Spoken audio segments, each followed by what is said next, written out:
하늘에 가득 찬 영광의 하나님, 온 땅에 충만한 존귀하신 하나님, 생명과 빛으로 지혜와 권능으로 언제나 우리를 지키시는 하나님,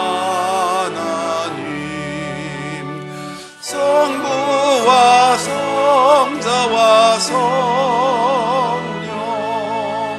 삼위의 하나님, 우리 예배를 받아주시옵소서.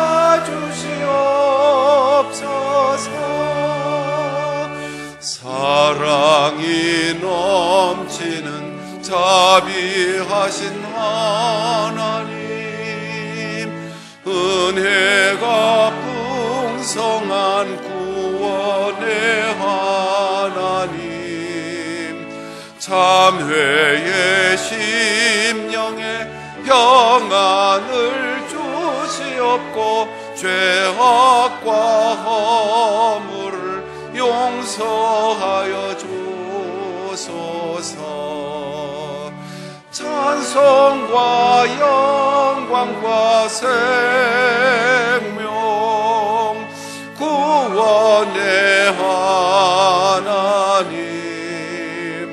우리 예배를 받아주시옵소서.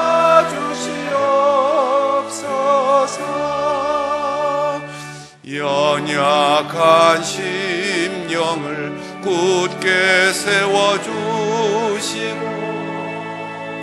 우둔한 마음을 지혜롭게 하시고 주의 뜻 받들어 참되게 살아가며 주 말씀 따라서 용감하게 하소서.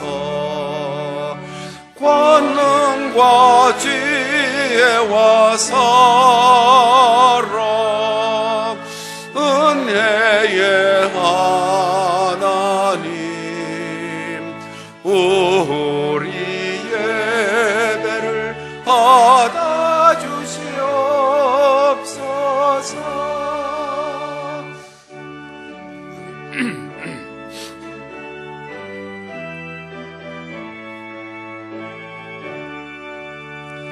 주 앞에 나올 때 우리 마음 기쁘고 그 말씀 힘되어 새 희망이 솟는다. 고난도 슬픔도 이기게 하시옵고 영원에 잇대어 살아가게 하소서. 우리의 자랑과 기쁨 생명의 하나님,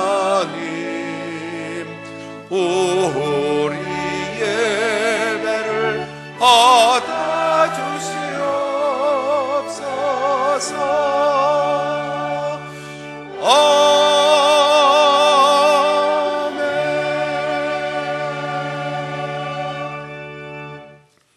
너희는 강하고 담대하라. 두려워하지 말라. 그들 앞에서 떨지 말라. 이는 네 하나님 여호와 그가 너와 함께 가시며 결코 너를 떠나지 아니하시며 버리지 아니하실 것임이라. 아멘.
하늘의 문을 여시고 거룩한 자리로 우리를 불러주신 하나님, 존귀하신 그 이름을 찬양합니다.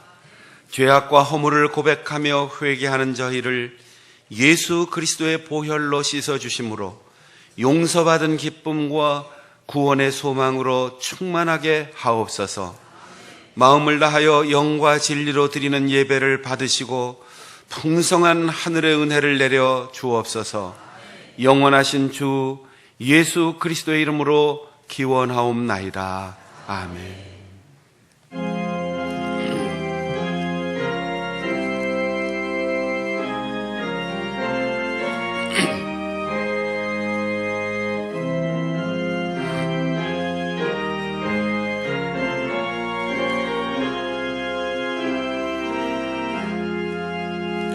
주리 하나님 하늘에 계시니 온천한 만민 주 앞에 찬송하네. 이 천지 만물도 주 앞에 엎드려 그 거룩하신 이름을 늘 높이네. 주 언약하신 것 끝까지 지키니 저 하늘나라 향하여 곧 가리라. 주 얼굴 배울 때 내 마음이 기쁘고 영원히 주의 영광을 찬양하리. 왕의 왕 되신 주 하늘에 계시니 이 세상 죄악 이기신 구주 예수, 저 천군 천사들 중위하고서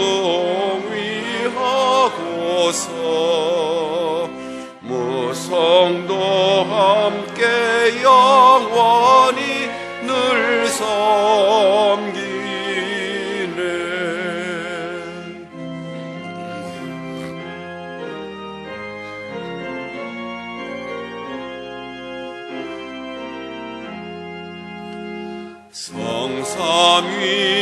성삼위일체께 승리한 무리들 다 기쁜 소리 높여서 감사드려.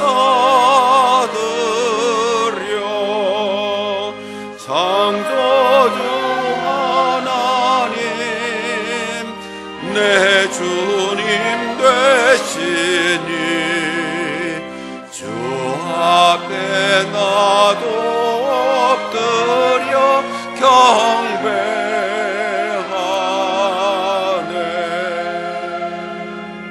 아멘.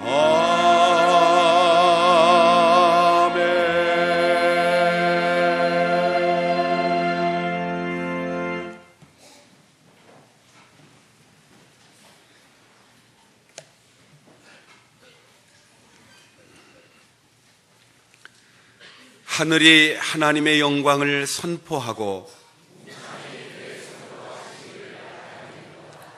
날은 날에게 말하고 밤은 밤에게 지식을 전하니 언어도 없고 말씀도 없으며 들리는 소리도 없으나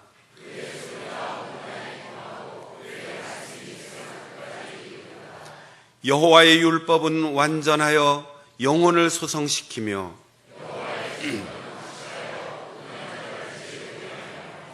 여호와의 교훈은 정직하여 마음을 기쁘게 하고 여호와를 경외하는 도는 정결하여 영원까지 이르고 금 곧 많은 순금보다 더 사모할 것이며 꿀과 송이꿀보다 더 달도다. 아멘. 나는 전능하신 아버지 하나님 천지의 창조주를 믿습니다. 나는 그의 유일하신 아들 우리 주 예수 그리스도를 믿습니다.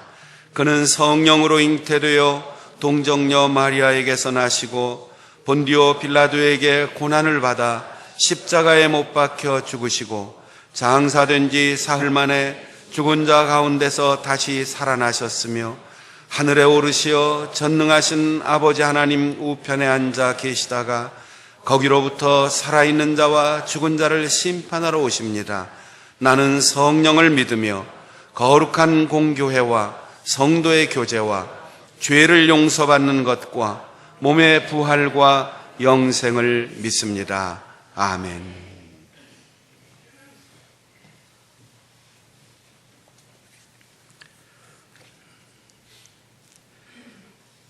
전능하신 아버지 하나님, 추석 명절의 연휴를 맞은 9월 넷째 주일에 저희들을 교회로 인도하여 주셔서 신령과 진정으로 예배드릴 수 있는 복을 주시니 감사와 찬양을 올려드립니다.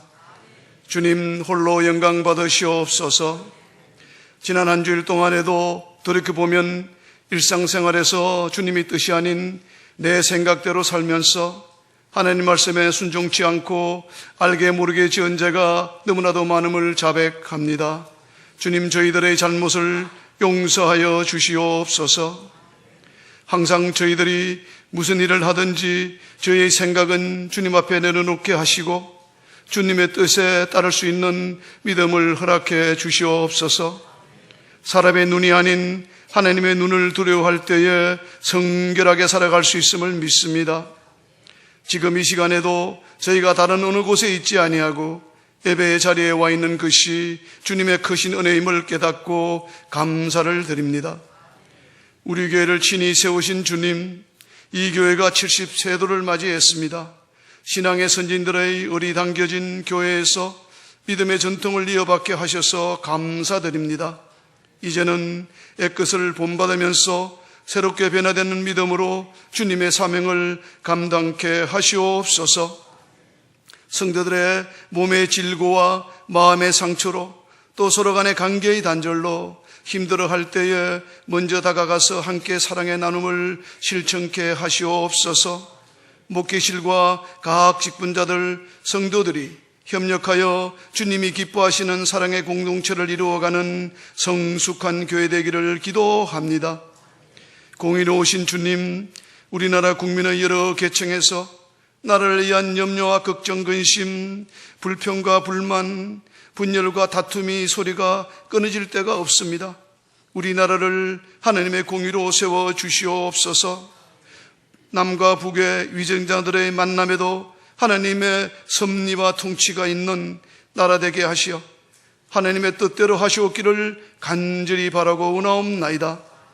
주님, 성도들의 목양에 불철주야로 애쓰시는 목회실을 영육간의 강건함으로 붙들어 주시옵고 이 시간 박순영 담임 목사님의 선포하시는 말씀에서 주님의 음성을 들으며 은혜와 복을 받을 수 있는 표적을 주시옵소서.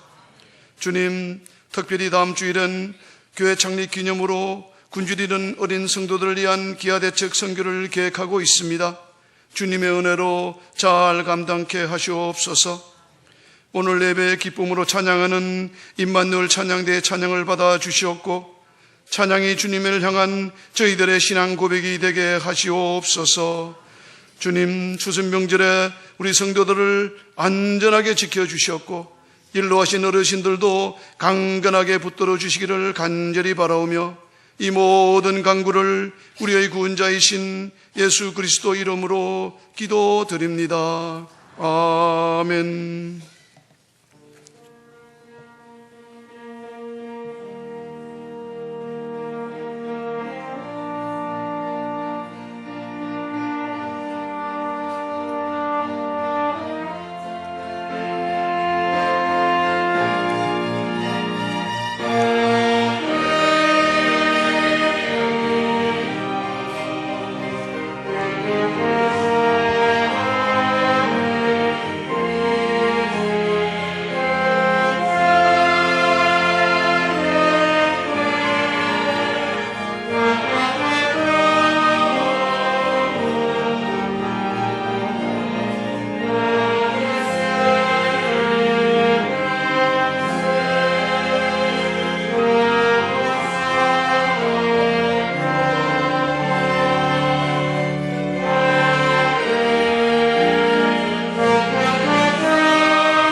환난과 핍박 중에도 성도는 신앙 지켰네.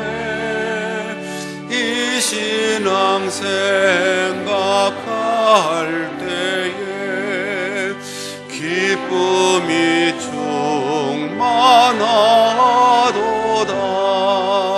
성도의 신앙 따라서 죽도록 충성하겠네. 옥중에 매인 성도나 양심은 자유 얻었네. 우리도 고난 받으면 죽어도 영광 되도다. 성도의 신앙 따라서 죽도록 충성하겠네.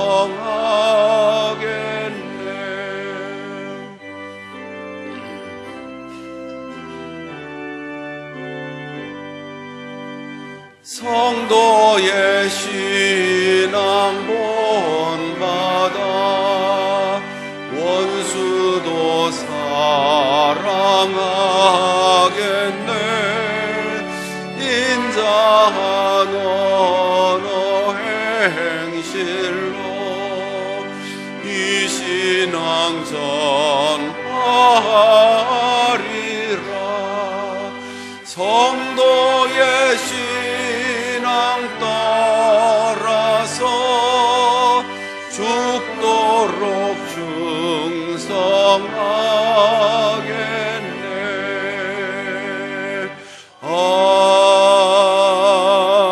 아멘.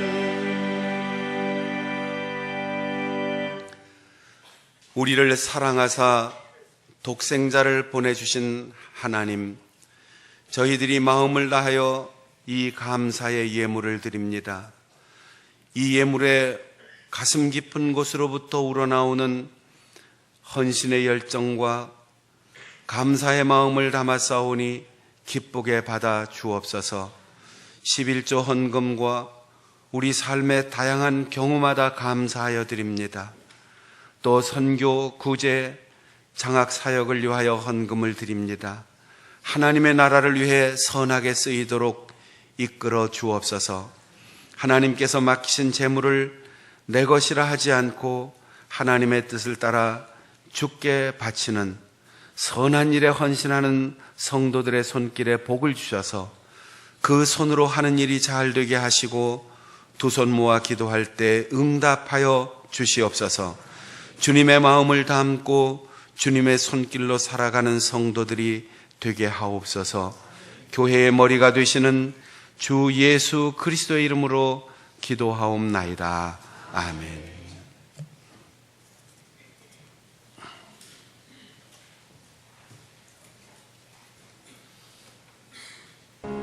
기아대책 홍보대사 정태우입니다. 다가오는 주일, 전 세계 고통받는 아이들을 돕기 위한 생명과 나눔의 선교 축제, 기아대책과 함께하는 선교 주일을 알고 계십니까? 기아대책과 함께하는 선교 주일은 세상을 바꾸는 주일로 아이들부터 장년까지 모두가 참여하는 아주 특별한 주일입니다. 6초에 1명, 하루에 14,400여 명의 소중한 생명이 전쟁과 질병, 기아와 노동으로 죽어가고 있습니다. 생명과 나눔의 선교 예배를 통해서 하나님의 축복의 통로가 되고 꿈을 잃은 아이들에게 희망이 되어주기를 바랍니다. 다가오는 주일, 세상에서 가장 아름다운 동행에 여러분을 초대합니다.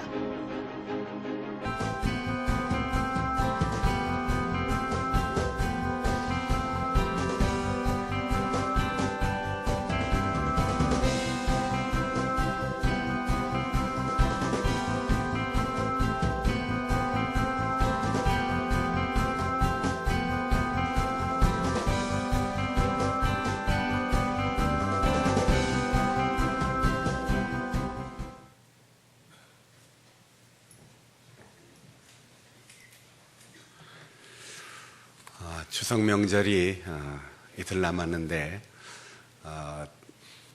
시골 교회는 이때 고향을 떠났던 믿음의 식구들이 돌아옵니다. 그래서 시골 교회는 풍성해지고 도회직 교회는 조금 자리가 비지만 그래도 하나님께서 기뻐하실 우리의 고향 교회들의 풍성함을 생각하면서 늘 위로를 받는데 오늘 또 우리의 빈자리를 채워줄 우리의 가족들이 또 교회를 방문했어요. 브라질 상파울로 대한교회 담임 목사이신 우리 심성호 목사님 따님 둘하고 우리 교회 방문하셨는데 잠깐 일어나 주시죠. 우리 박수로 환영하겠습니다. 반갑습니다.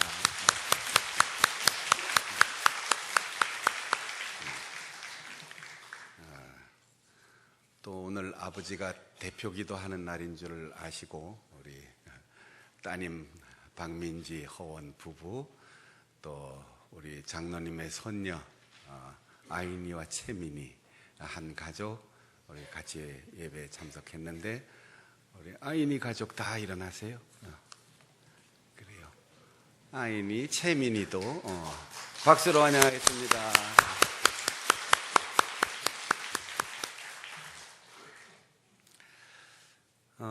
우리 분당 이정자 권사님 손녀 피아니스트 이윤재 예원 서울예고 베를린 국립예술대학 지금 독일 데트몰트 국립음대 석사 그 베스트 프렌드와 함께 또 예배에 참석했습니다.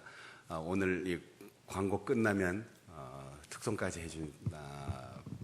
하신다고 준비했는데 세상을 사는 지혜라는 제목의 찬양도 있겠습니다. 우리 이은재 양, 임재석 군 두 분 어디 계세요? 잠깐 자리에서 우리 권사님하고 같이 일어나시죠. 여기도 있고. 네. 자, 박수로 환영하겠습니다.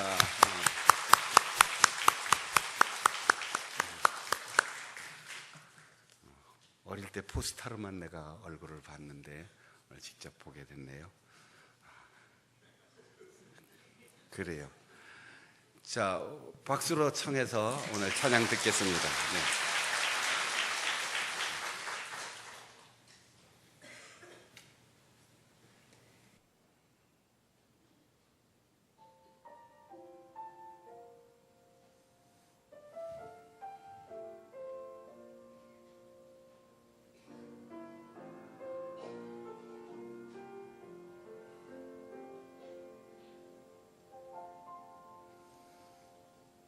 하늘을 볼 겨를도 없이 정신없이 세상을 살다가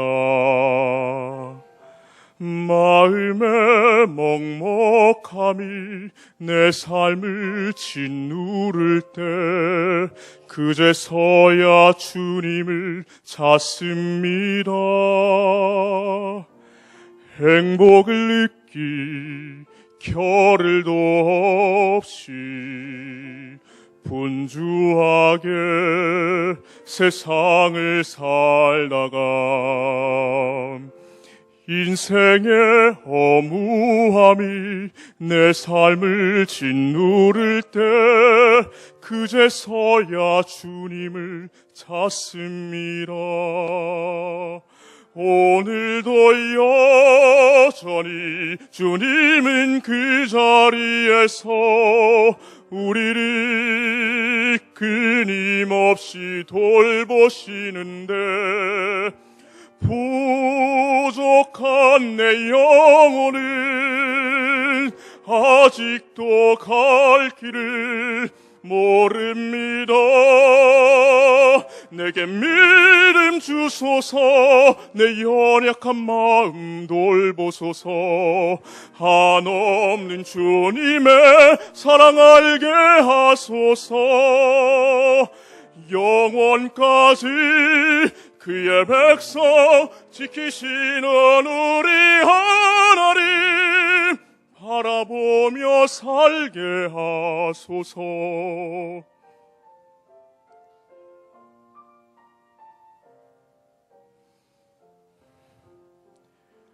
하늘을 볼 겨를도 없이 정신없이 세상을 살다가 마음의 먹먹함이 내 삶을 짓누를 때 그제서야 주님을 찾습니다. 행복을 느낄 겨를도 없이 분주하게 세상을 살다가 인생의 허무함이 내 삶을 짓누를 때 그제서야 주님을 찾습니다. 언제나 사랑해 주님은 그 자리에서 끝까지 놓지 않고 붙드시는데 부족한 내 마음이 아직 돌아올 줄 모릅니다. 모든 것을 다 잃은 것 같던 순간에도 모든 아픔이 다 내 것인 것 같다 해도 항상 지키시는 나의 주, 세상을 살아갈 힘 대시네. 내게 믿음 주소서. 내 연약한 마음 돌보소서. 한없는 주님의 사랑 알게 하소서. 영원까지 그의 백성 지키시는 우리 하나님 바라보며 살게 하소서. 바라보며 살게 하소서.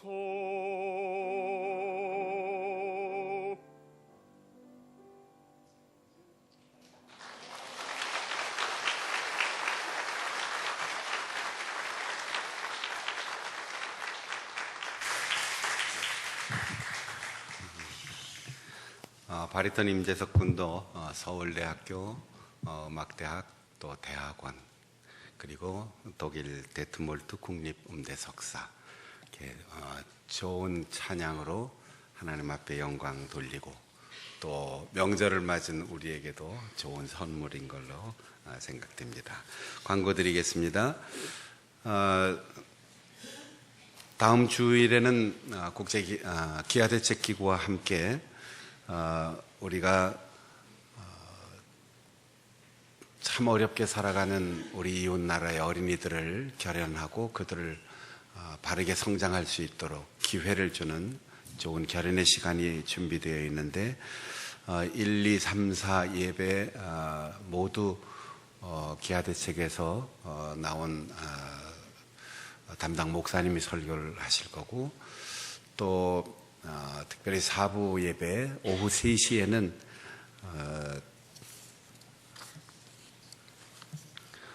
소울싱어즈 흑인 음악을 사랑하는 블랙 가스펠 여성 CCM 보컬 그룹인데 기아대책 음악대사로 와서 콘서트를 할 예정입니다.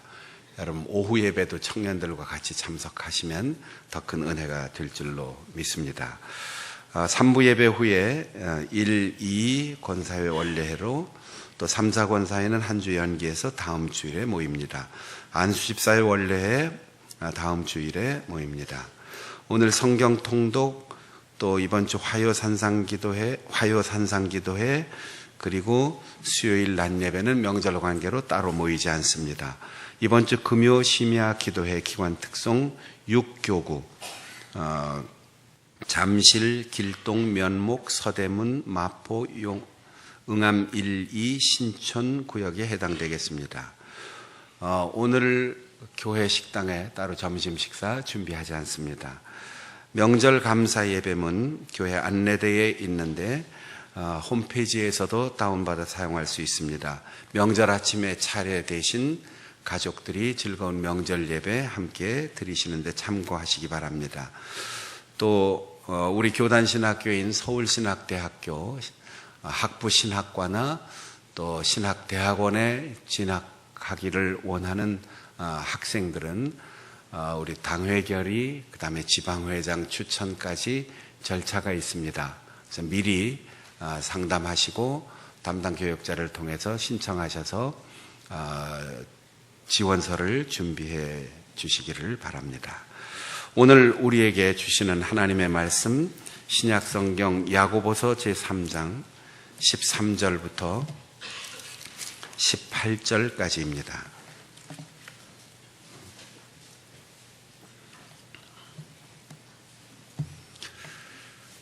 너희 중에 지혜와 총명이 있는 자가 누구냐? 그는 선행으로 말미암아 지혜의 온유함으로 그 행함을 보일지니라. 그러나 너희 마음속에 독한 시기와 다툼이 있으면 자랑하지 말라. 진리를 거슬러 거짓말하지 말라.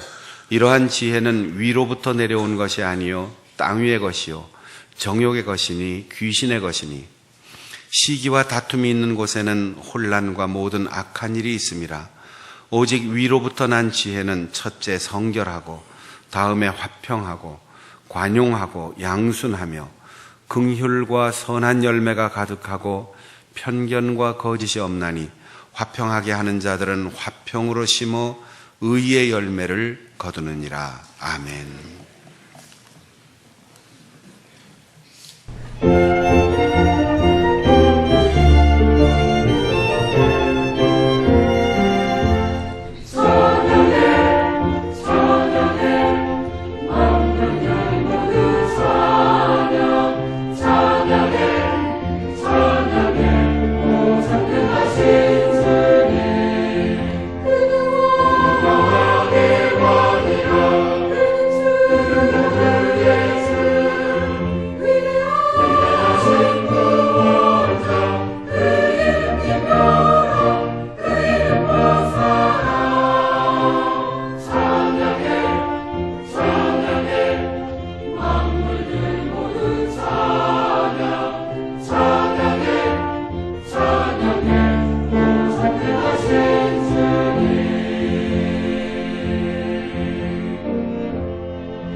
남북 정상회담이 만나는 사람들에게마다 회자되는 그리고 화제의 중심에 있는 역사적으로 격변기를 우리가 살아가고 있습니다.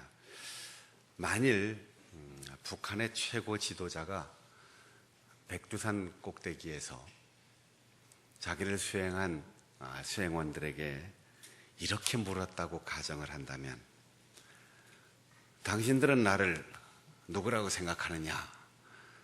그러면 아마도 북한에 있는 어떤 주민이라도 예외 없이 위원장 동지께서는 단군 이래로 최대의 지도자이고 백두혈통을 타고난 위대한 어버이 수령의 손자이시고, 우리가 이만큼 잘 살게 된 거는 모택동 동지와 스탈린 동지가 도와주셔서 잘 살고 있습니다. 이렇게 대답할 거예요. 그 앞에서 감히 누가 인민들의 노력으로, 땀 흘린 노력으로 뭐 이런 얘기를 할 수가 없을 거예요. 백두산 얘기를 제가 왜 하느냐 하면, 백두산 이 말은 단순한 지리적 용어가 아니에요. 어느 산에 대한 일반적 호칭이 아니에요. 백두에서 한라까지 이렇게 쓰는 관용어처럼 백두산, 천지 이러면 우리 민족 누구나 가슴이 설레이는 그런 용어입니다. 우리 민족의 시원이 거기에 있고 전 세계에 흩어져 있는 모든 한민족이 백두산을 가슴에 품고 살고 있기 때문에 백두산 이 말 자체가 주는 엄청난 무게가 있습니다. 이스라엘에게는 광야 같은 메마른 땅이 대부분인 그 땅에 오직 하나의 젖줄이 있는데 요단강입니다.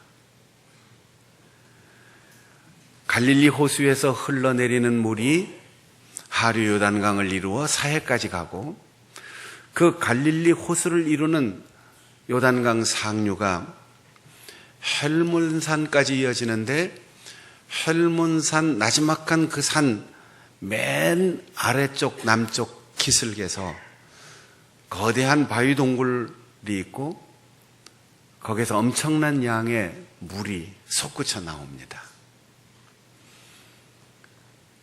거기에 여러 지류들이 합쳐져서 결국 갈릴리 호수로 흘러 들어오는데, 예수님께서 제자들을 데리고 일부러 여기까지 올라가셨습니다. 갈릴리 호수 북단에서 여기까지 직선거리로 한 40km 정도 되는데, 거기에 가면 맑은 물이 펑펑 쏟아져 내려오지요. 예수님이 제자들을 데리고 올라가셨던 그때 그 지역을 파니아스라고 불렀고, 지역은 단이라는 이름으로 불렀습니다.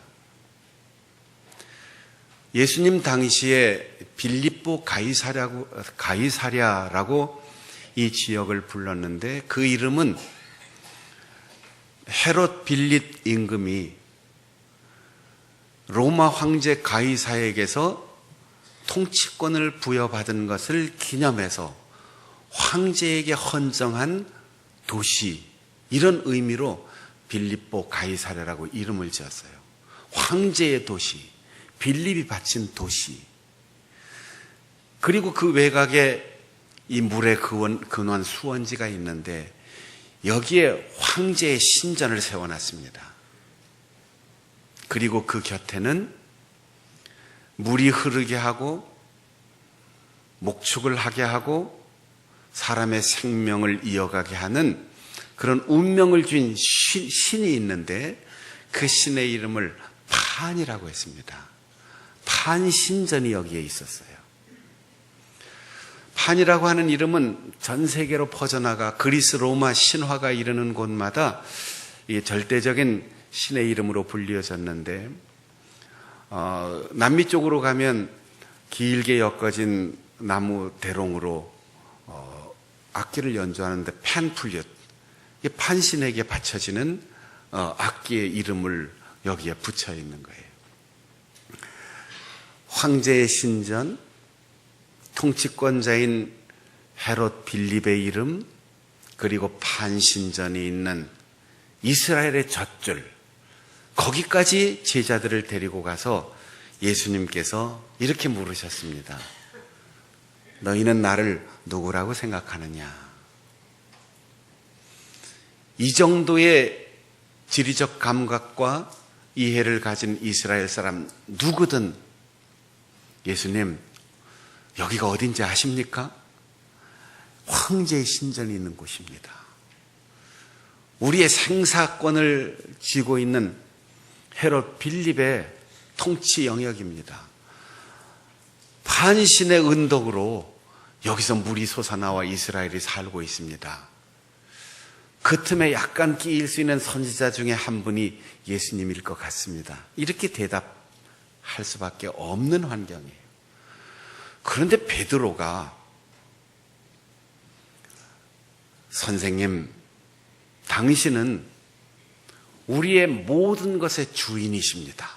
주라는 한마디에 자신의 모든 소유권이 일순간 넘어가는데 자신의 소유, 자신의 생명, 자신의 시간, 자신의 모든 것이 다 내 것이 아니고 당신의 것입니다. 주여, 이 말 속에 담겨 있어요. 그뿐 아니라 당신은 그리스도이십니다. 당신만이 우리의 구원자이십니다. 게다가 로마 황제의 신전이 아무리 거창하고 멋있게 세워져 있어도 반신전 앞에 수많은 사람들이 와서 제사를 드려도 헬모산 기슭에서 물이 솟아나와도 다 사람의 상상의 산물이고 그 모든 신은 다 죽을 것이며 생명이 없는 것이며 황제도 헤롯 빌립도 언젠가는 다 세상을 떠날 겁니다. 그러나 영원히 살아계신 하나님, 그분의 아들이고 당신입니다. 주는 그리스도시요 살아계신 하나님의 아들입니다. 이 아주 짤막한 한 문장의 고백 속에 모든 것이 다 담겨 있는 거죠. 예수님께서 그 고백을 들으시고 이렇게 말씀하셨습니다. 내가 참 복이 있구나. 보통 예상했던 질문이 나온다든지 행동으로 옮겨진다든지 칭찬할 것 같으면, 야, 12명 중에 네가 제일 낫다. 너 수석해라. 너 목사 한 수 받아라. 장로가 되라. 권사가 되라. 네가 회장하는 게 좋겠다. 직책을 주잖아요. 그런데 예수님은 베드로에게 너 참 복 있는 사람이다 라고 했어요.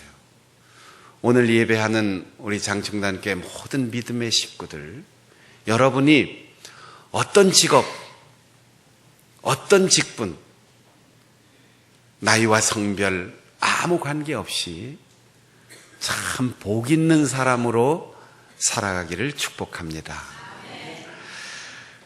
내가 복이 있구나 그렇게 말씀하셨는데 여기까지 하고 딱 끝났으면 얼마나 좋을까요?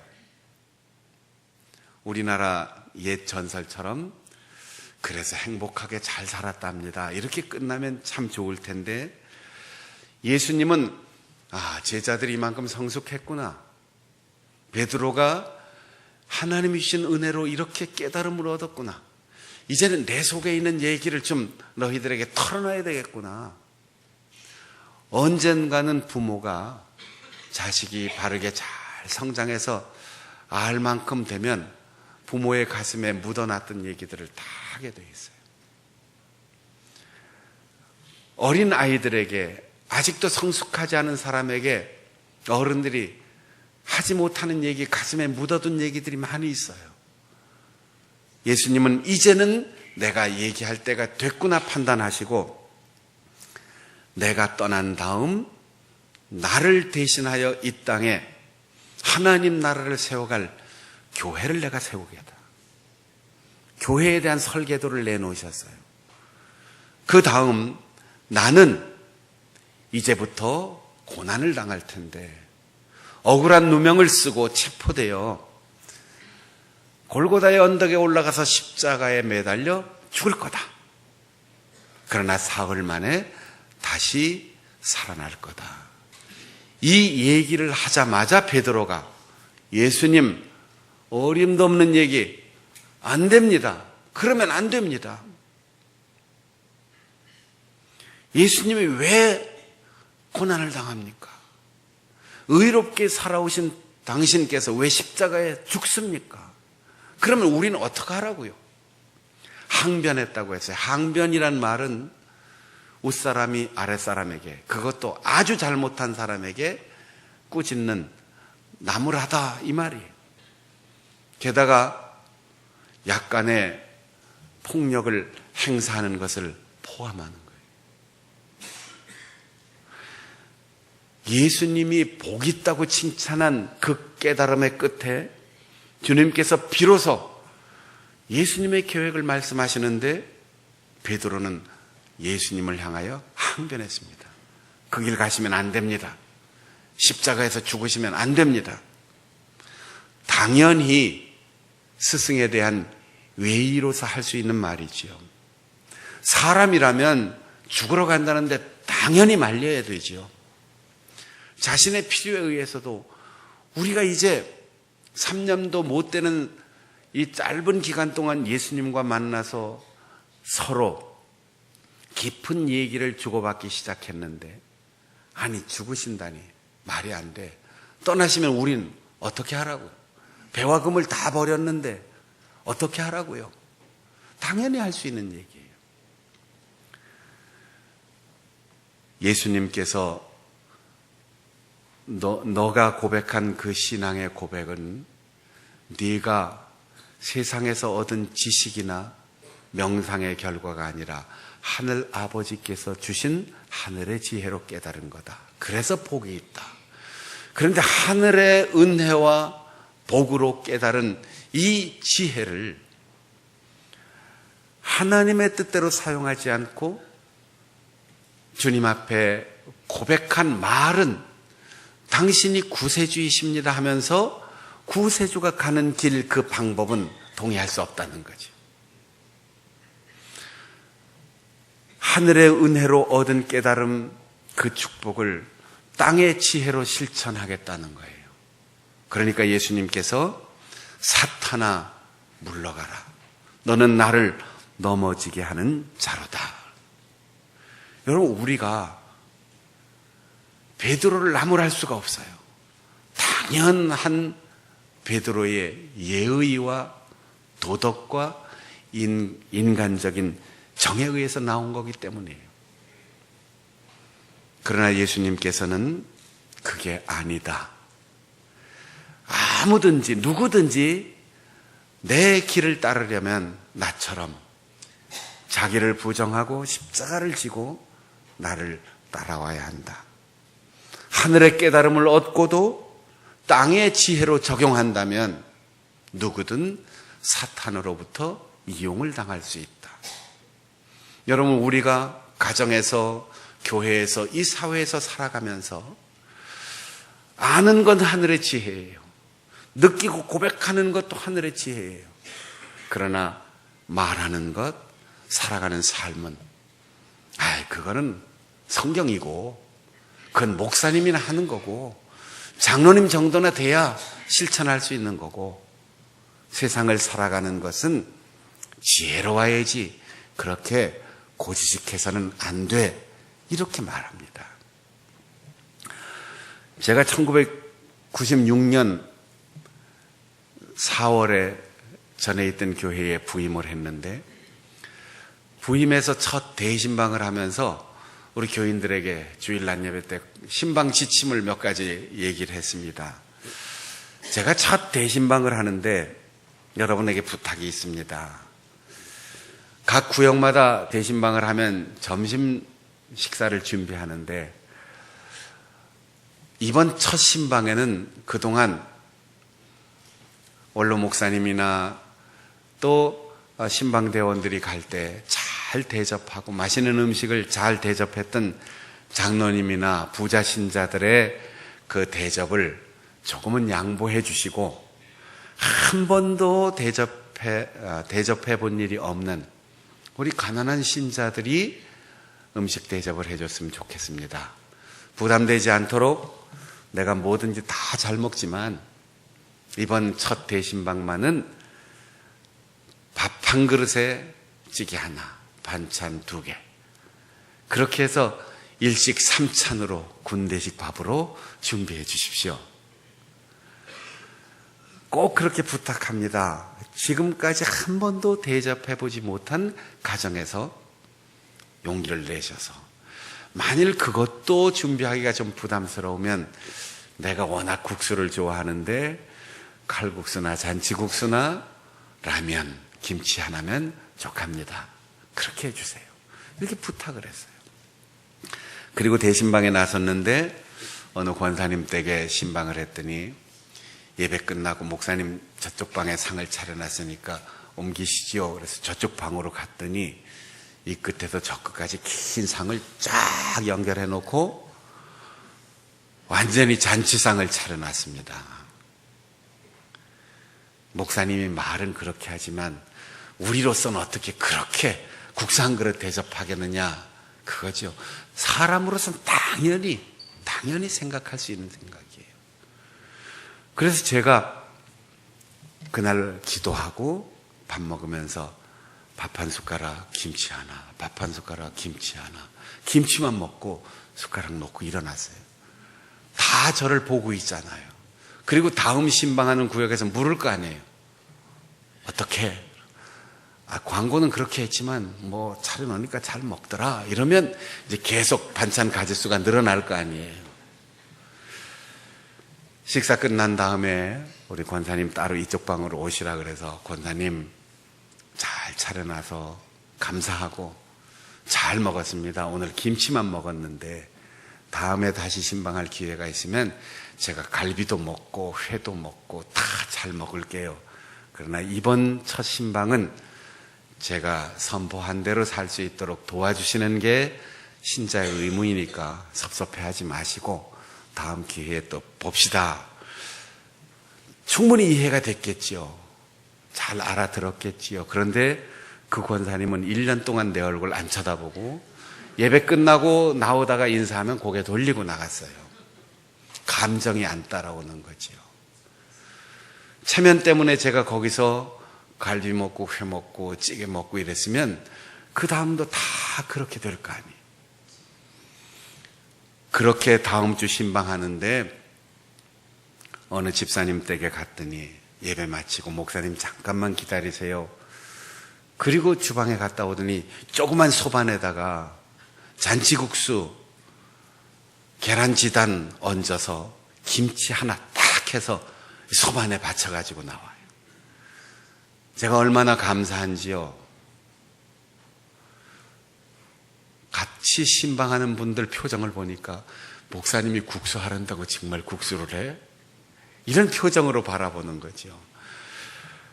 다 기도의 제목을 써내게 했는데 그날 그 집사님의 기도의 제목은 보니까 30에 결혼했는데 40까지 한 번도 임신한 적이 없습니다. 10년 동안 임신이 안 됐는데 아기를 갖게 해 주십시오. 그렇게 기도했어요. 그래서 그 기도를 한 번 더 했습니다. 국수를 놓고. 국수가 양이 많아졌죠. 그래도 눈물겹게 감사의 기도를 드리고 국수를 맛있게 먹고 왔어요. 그 한 계절이 지난 다음 그 집사님이 교회로 저를 찾아왔습니다. 부부간에 40살이 되도록 한 번도 임신한 적이 없는 그 여자 집사님이 목사님 그러고 저를 찾아오더니 병원 갔다 오는 길이에요. 임신했답니다. 정말 감사하는 마음으로 기도했고 진심으로 그를 위해서 빌어줬고 목사가 말한 대로 살 수 있도록 도와주는 그 국수 한 그릇이 밥상 가득히 늘어놓은 많은 요리보다 더 값진 음식이었습니다. 10달을 채우고 출산이 임박했는데 그 어머니 권사님이 다급하게 저한테 전화를 했어요. 목사님 40에 애 낳으러 지금 갔는데 진통이 와서 노산에 걱정돼요. 목사님 가서 기도해 주세요. 그래서 제가 황급히 여의도 성모병원으로 아현동에서 운전해서 갔는데, 제가 늘 입버릇처럼 하는 말이 있잖아요. 이쁜 놈은 이쁜 짓만 한다고. 제가 도착하기 전에 벌써 순산해버렸어요.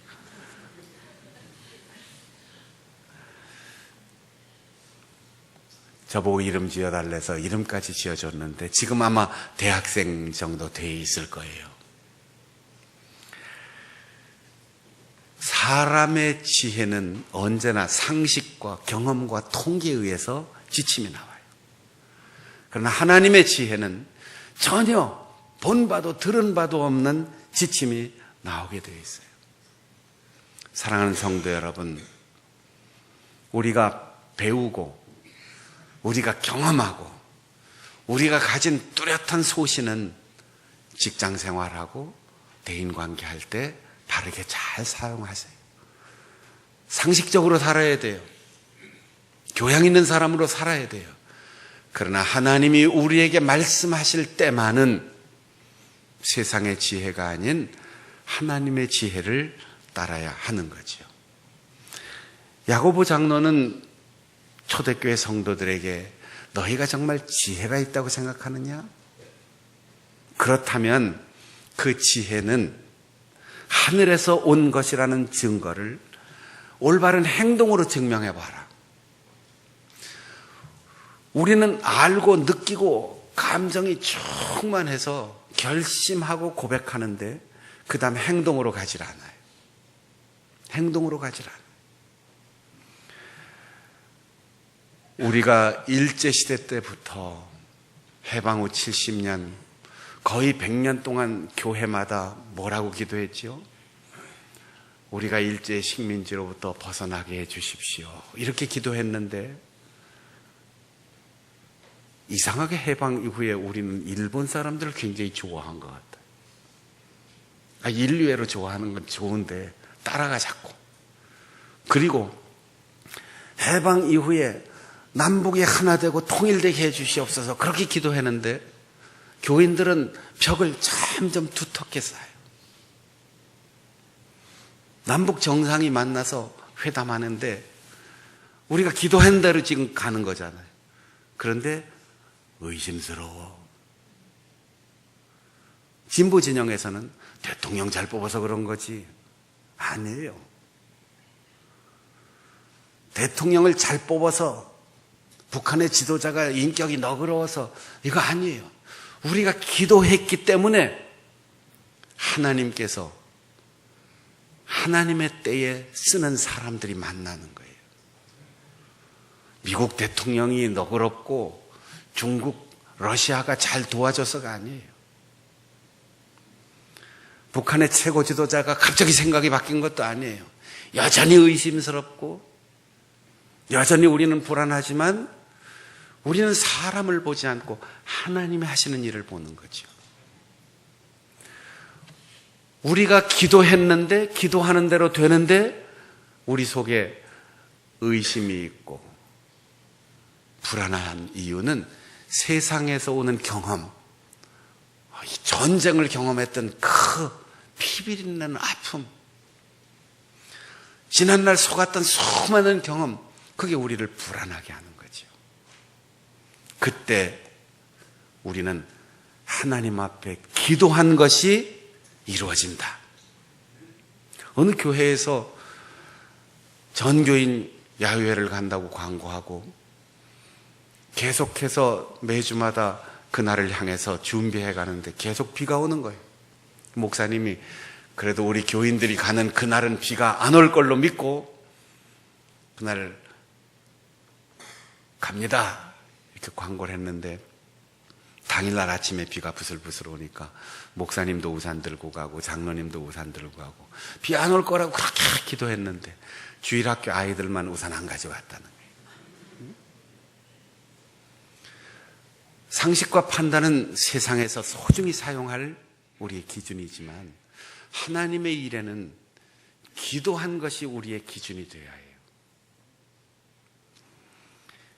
예수님께서 너희들의 지혜는 어린 아이와 같아야 된다 이렇게 말씀하셨습니다. 그 당시 세상의 지혜는 어른 중심이에요. 남자 중심이에요. 여자들과 어린아이들은 숫자도 세지 않았어요. 그러나 예수님께서는 어린아이 하나를 안고 제자들 가운데 세우시고 어린아이와 같아야 된다. 어린아이가 하나님 나라의 중심에 있다. 큰 자다. 우리가 어린아이 그러면 되게 순수하고 깨끗한 거 이거 연상하는데 전혀 그렇지 않습니다. 어린아이처럼 영악한 게 어디 있어요? 태어나서 눈 뜨자마자 낯가리기 시작하고 자기에게 유리하고 불리한 거 본능적으로 깨달아서 편하게 안아줄 옆집 아주머니에게 아이가 옮겨가도 냄새로 벌써 알고 싫다는 거예요. 엄마한테 보내달라는 거예요. 어른들보다 손이 더 빨라요. 번개같이 잡아당겨서 자기 입으로 들어갑니다. 나밖에 몰라요. 어린아이들이 본능적으로 얼마나 이기적이고 영악한지 몰라요. 예수님께서 그렇게 본능적으로 영악하고 이기적으로 살아가라는 얘기가 아니고 어린아이에게 딱 두 가지 특징이 있습니다. 무조건 엄마만 신뢰해요. 세상 없이 좋은 거 가져와도 다 싫어요. 엄마 품이 최고예요. 그리고 엄마 없으면 죽는 줄 알아요. 엄마에 대한 믿음과 엄마에 대한 절대 신뢰, 엄마에 대한 절대 순종, 목숨을 걸고 엄마의 품을 찾는 거, 이게 어린아이의 특징입니다. 여러분, 우리가 신앙생활하면서 이렇게 주님을 의지해야 된다는 거죠. 하나님 아니면 죽는 줄 알고 예수님 아니면 아무것도 아닌 줄 알고 그렇게 그 말씀대로 살아가는 어린아이의 절대 의존, 감정, 이걸 가지고 살아가라는 거지. 그리고 행여 좋은 일을 하든 사람들이 칭찬하든 내 마음을 돌아봐라. 결과를 가지고 칭찬받고 사람들이 박수 쳐준다고 거기에 착각하지 말고 내가 왜 이렇게 하는 거지? 우리 교회가 적어도 아무개 교회보다 나아야 되잖아. 내가 그래도 먼저 믿은 사람인데 내 전도받아 나온 저 사람보다는 내가 헌금을 조금 더 해야지. 이런 비교의식이나 시기심, 다툼으로 하는 건 욕망에서 나오는 거니까 그건 땅의 지혜다. 땅의 지혜는 귀신으로부터 오는 거다. 그러니 결과를 보지 말고 과정을 보지 말고 동기, 내 마음속에 하나님에 대한 진정한 감사와 비교하지 않고 내가 할 수 있는 절대적인 기준을 가지고 주님 앞에 드리고 헌신하는가, 그걸 생각해야 된다. 시편 기자는 말했습니다. 복 있는 사람은 아무리 교묘해도 악인의 길을 따르지 않는다. 아무리 방법이 기가 막히게 좋아도 죄인의 길에 서지 않는다. 아무리 사람들이 올려줘도 내 분수를 지키고 오만한 자의 자리에 앉지 않는다. 여러분, 우리가 하나님을 바라보면 절제가 되는 거예요. 다들 욕심이 생기지요. 나도 한 자리 하고 싶지요. 나도 무슨 이름으로 부름받는 뭐가 되고 싶지요. 그러나 하나님이 나에게 주시는 건가? 하나님이 나에게 허락하시는 건가? 이걸 생각하면 아니야. 그건 나에게 맞지 않아. 그 자리는 내 자리가 아니야. 사양하고 양보하고 포기할 수 있는 것, 이 용기는 하나님이 계시다는 분명한 믿음에서 오는 지혜입니다. 그 다음, 너희들이 위로부터 오는 지혜로 하는 행동이라면 그 행동을 하고 난 다음에 결과를 봐라. 성결하고 화평하고 관용하고 양순하고 긍휼이 있고 선한 열매를, 의의 열매를 거두는지. 여러분, 내가 한 일이 깨끗하고 다른 사람의 마음에 평안함을 주어서 우리가 하는 이 일과 만남, 그 관계 속에 평화가 이루어져야 돼요. 편견이 아닌 균형이 있어야 되고 거짓이 아닌 진실. 다른 사람 몰라도 내가 알잖아요. 그리고 하나님이 아시잖아요. 제자들에게 어린 아이와 같은 마음을 가져라. 이 말은 오직 엄마에게 절대 의존하는 어린아이처럼 하나님이 칭찬하시고 하나님이 기억하시고 하나님이 기뻐하시는 이것이 우리의 기준이 되어야 한다는 거죠. 지난해 제가 해외선교위원회 위원장이 되고 첫 모임으로 임원 수련회를 가졌을 때 전통과 관리를 다 깨고 해외로 수련회 가지 않고 국내 수련회를 했어요. 문준경 전도사가 복음을 전하고 교회를 세우기 위하여 순교했던 정도에 가서 순교자의 발자취를 더듬고 올라오는 길에 전주 예수병원 의학박물관을 들렸습니다. 우리가 피 흘려 지킨 교회를 세워준 선교사들의 사역을 돌아본 거죠. 17명의 선교사 가족들의 무덤이 예수병원 맞은편 나지막한 언덕에 있었어요.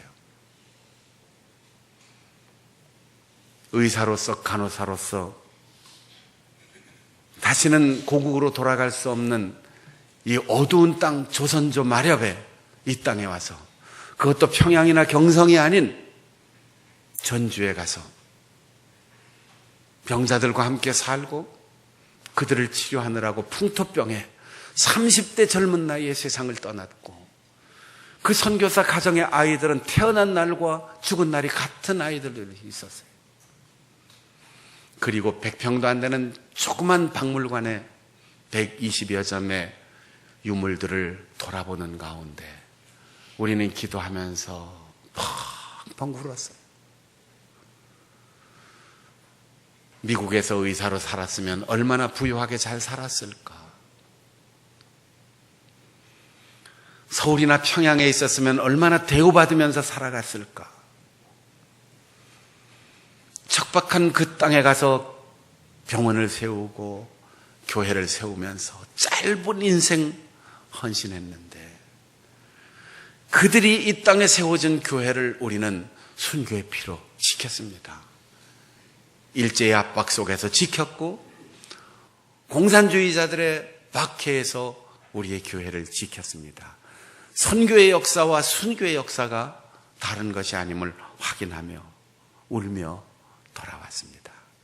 오늘 우리가 예배하는 이 예배 공동체와 우리 기독교 대한성결교회와 한국교회는 선교사들의 생명을 바쳐 세운 교회이고 순교자들이 피 흘려 지킨 교회입니다. 교회를 위하여 피 한 방울 흘려본 적 있습니까? 복음을 위하여 세계 선교를 위하여 땀 한 방울 흘려본 적이 있습니까? 가난한 자 돌봐줘야지 수백 수천 번 우리의 입으로 말했을 겁니다. 그러나 제3세계에서 굶어가면서 어린아이들이 노동 착취당하고 학교 가지 못하고 그 나라의 운명이 참담한데 우리가 커피 한 잔 전략하고 외식하는 거 한번 전략하면 한 달 학교를 보내줄 수 있다는데 철이 바뀔 때 옷 한 벌 사는 것 꼭 참으면 명품 가방 하나 드는 거 꼭 참으면 1년 생활비를 보내줄 수 있다는데 그것도 아까워서 우리는 실천하지 못하며 살고 있지 않습니까? 우리는 아무것도 양보하지 않고 아무것도 희생하지 않으면서 거저받은 구원의 은혜를 입으로만 이야기하지 않습니까? 순교자의 피의 터전에 우리가 살고 있음을 기억하고 세상의 지혜와 판단이 아닌 하늘의 지혜로서 우리의 사명을 다시 한번 깨닫고 주님께서 누구든지 나를 따라오려면 날마다 자기를 부정하고 제 몫의 십자가를 지고 나를 따르라 하는 그 주님의 부르심에 응답하는 우리 성도들이 되시기를 바랍니다. 기도하겠습니다. 통성으로 기도할 텐데, 땅의 지혜로 세상을 살아가지만 신앙과 사명의 길, 하늘의 지혜로 주 앞에 섬기며 희생하며 주님이 걸어가신 십자가의 길을 따라 걷게 하여 주옵소서 하고 통성으로 기도하겠습니다. 하나님 아버지, 땅의 지혜가 풍성할수록 하늘의 지혜를 버리고 하늘의 지혜를 잊고 사는 어리석음을 범하지 않도록 주여 우리를 깨우쳐 주시기를 원합니다.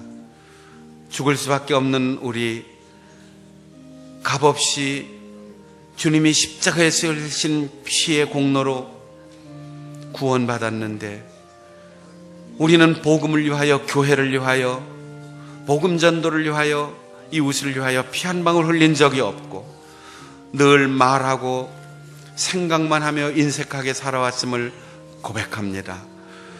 선교사들이 목숨 바쳐 세운 우리 교회, 순교자들이 피 흘려 지킨 우리의 교회, 오늘 그 길을 따라 걷는 순교자 기념주일에 이 땅의 모든 교회와 모든 성도들이 다시 한번 그 길을 따라 걷게 하여 주시고 위로부터 온 하늘의 지혜를 소유할 수 있는 우리 성도들 되게 하여 주시옵소서. 하나님 아버지, 땅의 지혜가 쌓이고 지식이 많아질수록 하늘의 지혜가 잊혀져가는 오늘의 시대, 주님, 선교사들이 목숨 바쳐 세운 한국교회, 순교자들이 피로써 지킨 우리의 교회를 주님, 우리도 피 흘리고 땀 흘려 목숨 바쳐 섬길 수 있도록 도와주시기를 원합니다. 우리의 시간, 우리의 재물, 우리의 재능, 우리의 지혜, 우리의 목숨까지 다 주님의 것임을 고백할 때마다 말의 고백이 아닌 선행의 고백, 실천의 고백을 통하여 우리의 옳음을 입증할 수 있도록 도와주시고 성령을 통한 복 있는 사람으로 주님의 말씀대로 살아가는 우리들 되게 하여 주시옵소서. 좋은 명절에 오고 가는 길 안전하게 지켜주시고 즐거운 만남 가정마다 평화와 기쁨이 넘치게 하여 주옵소서. 예수님의 이름으로 기도하옵나이다. 아멘.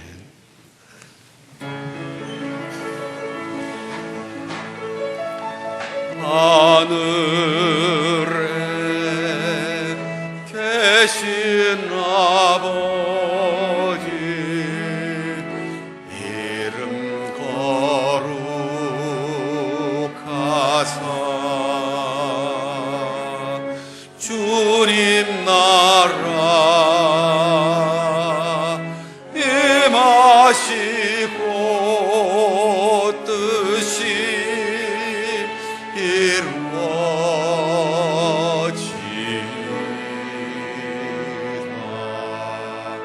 일용할 양식 주시고 우리들의 큰 죄 다 용서하옵시고 또 시험에 들게 마시고 악에서 구원하소서. 대개 주의 나라 주의 권세 주의 영원히